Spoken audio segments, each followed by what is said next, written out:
أعوذ بالله من الشيطان الرجيم. بسم الله الرحمن الرحيم. والنازعات غرقا والناشطات نشطا والسابحات سبحا فالسابقات سبقا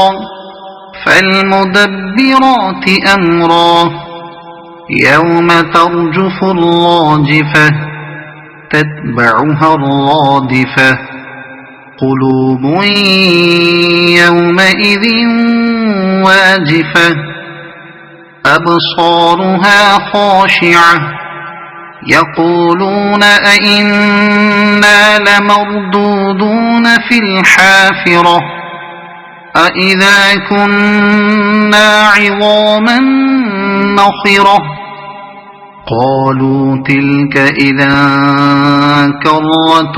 خاسرة فإنما هي زجرة واحدة فإذا هم بالساهرة هل أتاك حديث موسى إذ ناداه ربه بالوادي المقدس طوى اذهب إلى فرعون إنه طغى فقل هل لك إلى أن تزكى وأهديك إلى ربك فتخشى فأراه الآية الكبرى فكذب وعصى ثم أدبر يسعى فحشر فنادى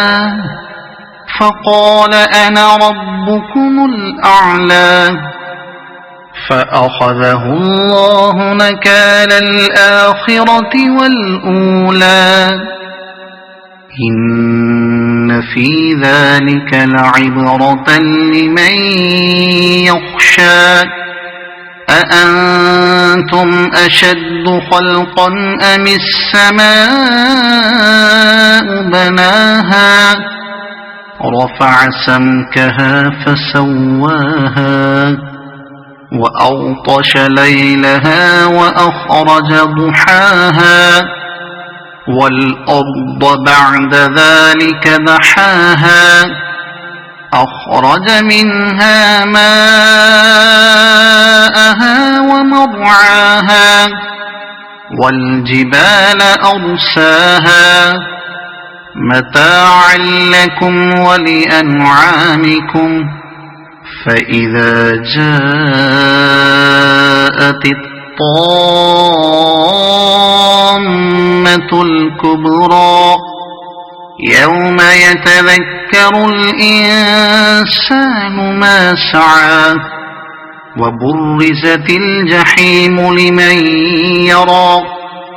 فأما من طغى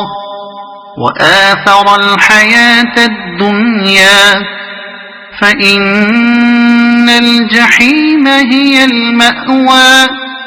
وأما من خاف مقام ربه ونهى النفس عن الهوى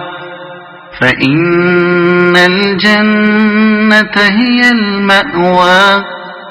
يسألونك عن الساعة أيان مرساها فيما أنت من ذكراها إلى ربك منتهاها إنما أنت منذر من يخشاها كأنهم يوم يرونها لم يلبثوا إلا عشية أو ضحاها صدق الله العظيم.